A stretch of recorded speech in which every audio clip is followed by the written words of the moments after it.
बहुत से लोगों में ये विचार ही नहीं उत्पन्न होता है कि हमें आनंद क्यों नहीं मिलता। हम किसी भी चीज की ओर दौड़ते हैं। सारे इकोनॉमिक्स का ही आधार स्तंभ एक ही वाक्य है कि no economic want in fashion. किसी भी इसकी आप जरूरत रखें, आज आपको चूड़ियों की जरूरत है, चूड़ियां मिल गई, चूड़ियों के बाद आपको जब मिल गई तो उसका कोई अर्थ नहीं रहा, फिर आपको साड़ी चाहिए, साड़ी मिलने के बाद में आपको कुछ और चीज चाहिए, उसके बाद में कुछ और चीज। In general no economic want is fashion. इसका मतलब यह है कि मन उस चीज को हर एक चीज में खोज रहा है, लेकिन किसी भी चीज में वो तृप्त नहीं। तृप्ति कहीं भी नहीं होती, प्यास कहीं भी नहीं दिखती है। प्यास बढ़ती ही जाती है, बढ़ती ही जाती है, बढ़ती ही जाती है। प्यासा ही का प्यासा आदमी मर जाता है, फिर जन्म लेता है, फिर प्यासे जैसा दौड़ता है। धर्म में भी वो दौड़ते ही रहता है, खोजते ही रहता है, लेकिन आनंद नहीं पाता। कारण उसका एक ही है कि जिस चीज से आनंद का उपभोग होता है वही चीज हमारे अंदर अभी जागरूक है। एक अगर दीप है और अगर वो चाहे कि मेरे से प्रकाश, मेरे अंदर प्रकाश और बाहर प्रकाश, तो उसके अंदर दीप ही जलाना पड़ेगा, दूसरा कोई भी मार्ग उसका। वो प्रकाश से भाग कर अगर प्रकाश जलाना चाहे तो कैसे प्रकाश आए? परम तत्व से मुंह मोड़ करके आप कभी भी संसार में आनंद नहीं पाए। अब ये कोई मैं नई बात नहीं बता रही, ऐसी बातें हजारों वर्षों से ऋषियों मुनियों ने इस भारतवर्ष में, इस योग भूमि में और भोग भूमियों में भी बहुतों ने कही और कहा और कह के मर भी गए और फिर से जिंदा हुए, फिर कहा, फिर मर गए, दुनिया भर की चीज हो गई, पर किसी ने इसको पाया। अंतर इतना ही है कि मैं आपको थोड़ा इस आनंद का दर्शन मात्र दे।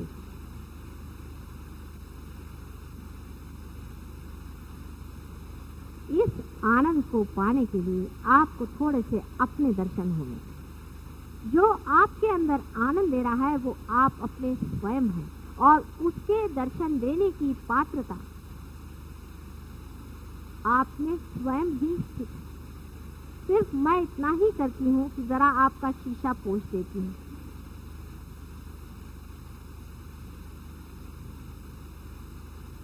इसकी भी बहुत लोग ऐसी चर्चा करते हैं कि बड़े बड़े युगों के और कल्पांतरों के बाद में ही ऐसी दशा में मनुष्य आता है कि वो इस चीज को पाता होगा। और ऐसा भी कहते हैं कि ऐसे कैसे संभव हो जाता है। आजकल कलि युग में तो मनुष्य अत्यंत घृणित हो गया है और वो किस तरह से पा सकता।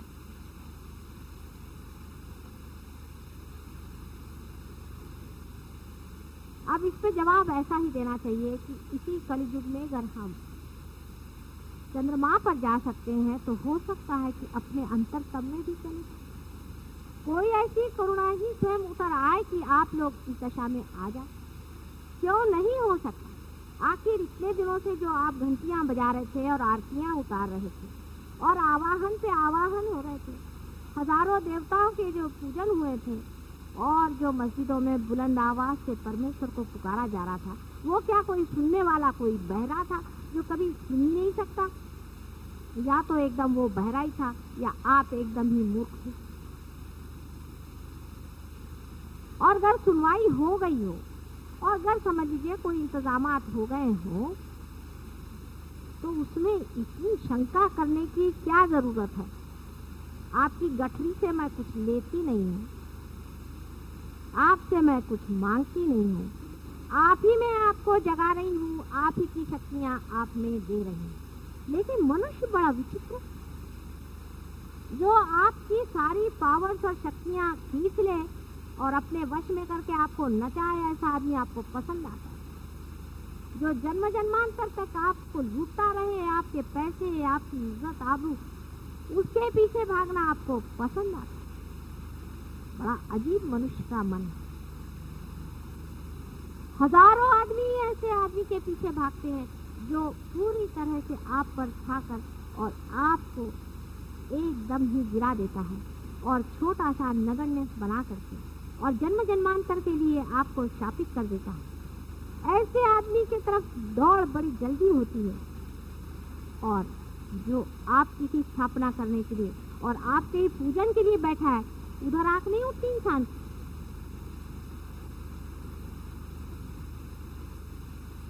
उधर विचार क्यों नहीं आता, सोच क्यों नहीं आता? पागल जैसे मैं जहाँ दौड़ा जा रहा था, इतने दिन तक मैंने इसमें क्या पाया?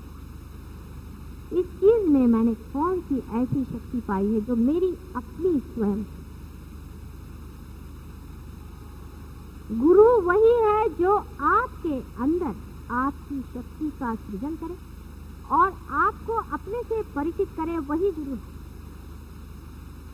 और जो आपकी सारी पावर छीन ले और आपको बेवकूफ बनाता घुमाए, वो गुरु है कि घंटाल है?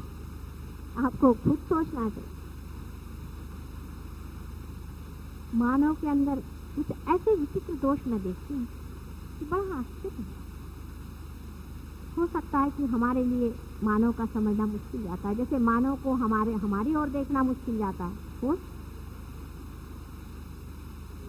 दूसरा दोष बड़ा विचित्र सा मानव में है कि जब कोई जीवित रहता है तो उसकी दुर्दशा कर देते हैं और जब वो मर जाता है तब उसके चार चांद लगा। सीता जी को उसके घर में से निकाल दिया तब कोई साधु संत मिला नहीं। जब वो मर गई तो उनके हजारों मंदिर बना के रख दिए।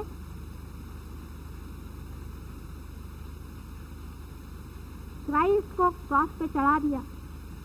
जब वो मर गए तो हजारों उनके मंदिर बना करके रखा दिए।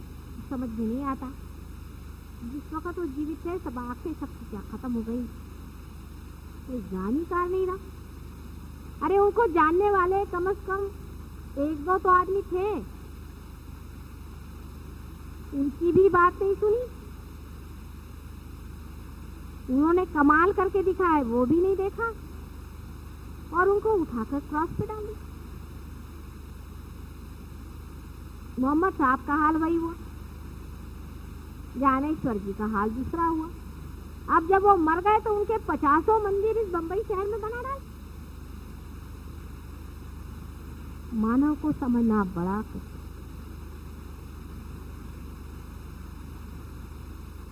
कि जब सत्य जीवित खड़ा हो जाता है तब मानव पीठ मोड़ लेता है और जब वो किसी आत्मा में मृत होकर खत्म हो जाता है तब मानव अपने माथे पे लगा के मैं फलाना, मैं डिकाना, मैं ज्ञानेश्वर जी का संत हूँ, मैं फलाने का डिकाना और घूमता। मरी हुई चीजों से इतना प्रेम मानव को क्यों है, मुझे कुछ समझ।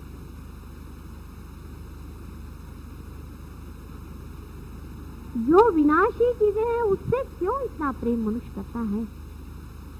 रियलाइजेशन के बाद ही मैं देखती हूँ कि थोड़ा डगा डग मन चलते ही रहता।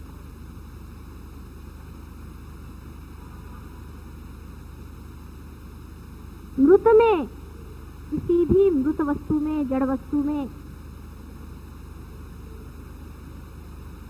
अपना ध्यान देना ही स्वयं मृत हो जाना है। विराट का पूरा चित्र आपके सामने अगर हम खड़ा भी करें तो कोई फायदा होने वाला नहीं, ये हमें कभी कभी लगेगा। मनुष्य की खोज क्या सत्य की है या असत्य की है? मनुष्य का प्रेम असत्य से क्यों है? हालांकि वैसे देखिए तो हमें असत्य कोई अच्छा नहीं है। अगर हम आपसे कोई बात झूठ बोले तो आपको थोड़ी हम अच्छे लगेंगे।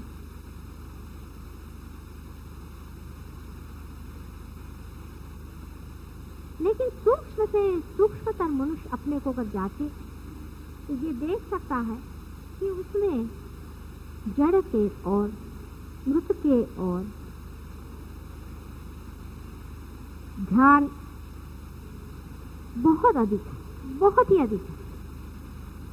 और फिर वो दुखी है, वो दुखी जीव है, सारा संसार दुखी है। इन बेवकूफों को क्या किया जाए जो बेकारी में दुखी है? ये तो ऐसा ही हुआ कि आपका दिया सजाया, संवारा, सुंदर बनाया। उसमें सुंदर सा दीप भी जलाने की सारी व्यवस्था कर दी, बात लगा दी, बाती भी सजा दी।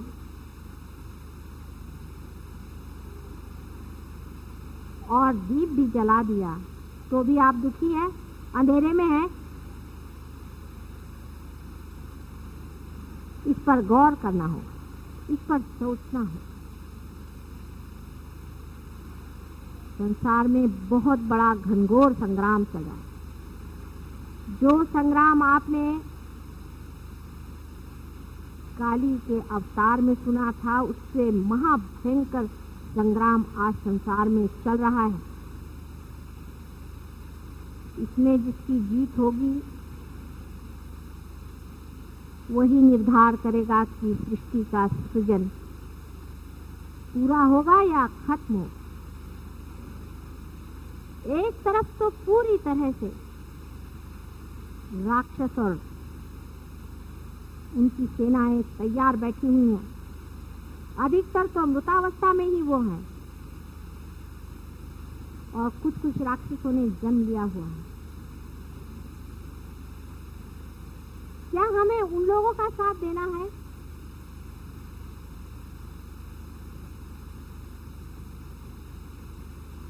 या हमें सत्य युग को इस संसार में लाना?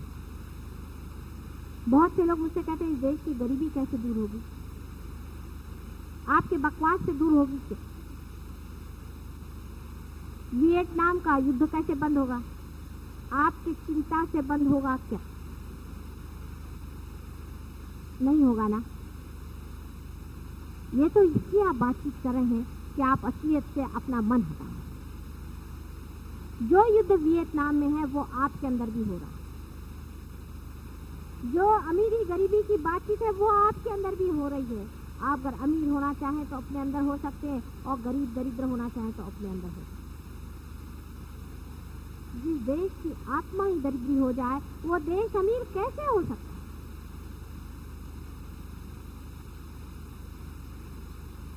हमारी आत्मा में दरिद्रता, उस पर बादल छा गए हैं, अज्ञान के बादल,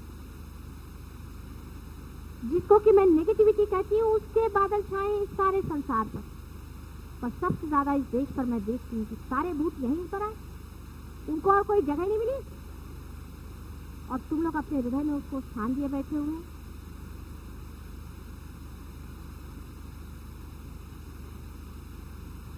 मन की दरिद्रता दूर हुए बगैर सारा सुहावना समय भी बेकार जाता।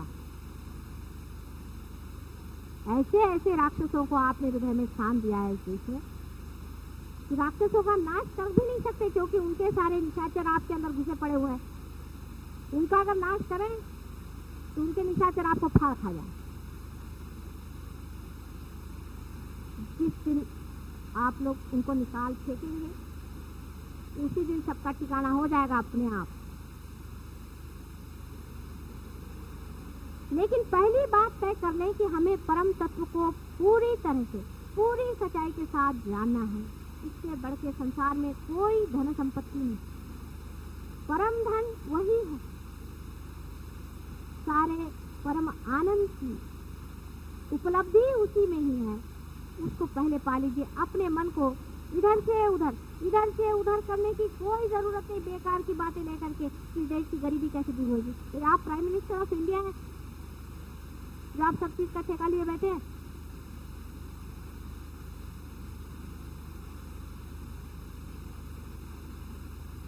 गरीबी तो शायद दूर हो भी जाएगी, लेकिन आप लोगों के भूत नहीं दूर होने। जिनके देशों में गरीबी नहीं, वहां देखते हैं दूसरे तरह के भूत काम कर रहे हैं। लंदन में गए, ईसा मसीह ने बताया था कि भूतों के चक्कर में जाना मत। उन्होंने साफ साफ बता दिया, बेचारों ने 100 मरतबा कहा होगा, तो सारे ईसाई देश उसी भूतों के ही चक्कर में घुसे हैं। जो वहाँ के बूढ़े लोग हैं, उनके अपने यही मीडियम चल रहे हैं, ESP चल रहे हैं, वो स्पिरिचुअल हीलिंग चल रहा है, फलाना चल रहा है, ढिकाना चल रहा है। और जो जवान है उनके लिए यहाँ से गए हुए हैं उनको लूटने के लिए। सब भूतों के चक्कर में घूम रहे हैं। किसी ने परम तत्व को आज तक खोजा नहीं। न उधर दृष्टि की, ना उठाने वाले हैं, और अपने को ईसा मसीह का बड़ा भारी चेला कहते हैं। अमेरिका में यही हाल है, वहां तो विचक्राफ्ट तक चल रहा है खुलेआम। जैसे अपने यहाँ भानामती होता है और ये निकालते हैं, वो निकालते हैं, ये करते हैं, वो करते हैं, वो वहां पे बाकायदा खुले आम रेगुलर सोसाइटीज है।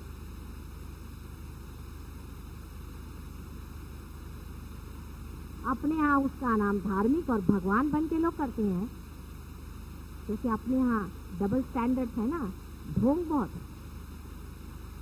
इसी देश में ऐसा ढोंग पना।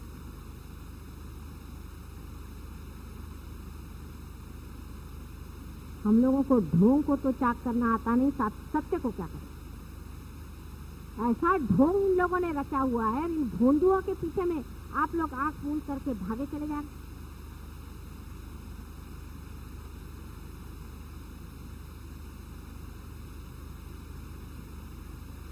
हो सकता है कि आप मोड़ लें अपने को पूरी। आज संसार के रंगमंच पे आप ही लोग बैठे हुए हैं। आपको आश्चर्य होगा कि आप बड़े चुने हुए लोग, बड़े ही चुने हुए लोग हैं, जिसलिए आप पार हैं। कितने लोगों के हाथ से वाइब्रेशंस आते हैं संसार में, जरा जाके देखिए तो। बड़े बड़े लोग मैंने देख लिए, बड़े स्वामी और साधु और फलाने और ढिकाने। ऐसे कौन बड़े भारी लगे हुए हैं दुनिया में, मैं देख लूं जा करके कि जिनके अंदर से वाइब्रेशंस आते। सब ढोंगी लोग हैं, भोंदू लोग हैं, और आप लोगों के हाथ से वाइब्रेशंस आ रहे हैं, जिसका वर्णन बड़े बड़े महात्माओं ने बड़ी ऊंची दशा में जब मनुष्य पहुंचता है तब मिलता है इस तरह से। लेकिन आप कर्तृत्व सीखिए।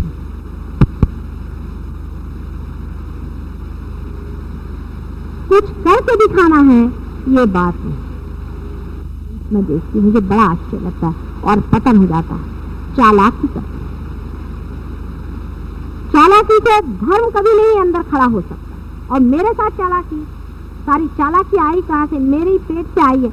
उससे चालाकी करते हैं, मेरे सामने बड़े साधु महात्मा बन के बैठते हैं। उस चालाकी को त्याग। ये जो कुछ वाइब्रेशंस है, ये तुम्हारे अंदर का थोड़ा बहुत जो भोलापन है वही बह रहा है। ये जो थोड़ा सा तुम्हारे अंदर भोलापन आया है तुम्हारी माँ से, वही बह रहा है भोलेपन में। भोले आदमी को कोई ठग नहीं सकता, ये सत्य। और ठगेगा तो भी ऐसा नाटक बनेगा कि ठगने वाला ही ठग जाएगा। रावण के चक्कर में अगर सीता जी फंस गई थी, उनके भोलेपन का एक दर्शन है। लेकिन मजाल नहीं कि उनका वो हाथ पकड़ सके या उनसे कोई बदतमीजी कर सके। भोलेपन की तेजस्विता कहाँ और रावण की चालाकी कहाँ? एक साधारण स्त्री अबला, उसके ऊपर किसी भी तरह का वो हमला नहीं कर सकता। और जब तक सीता जी को अपने सर पे उठाए रखा, उसे अपनी साक्षात माँ याद आती थी।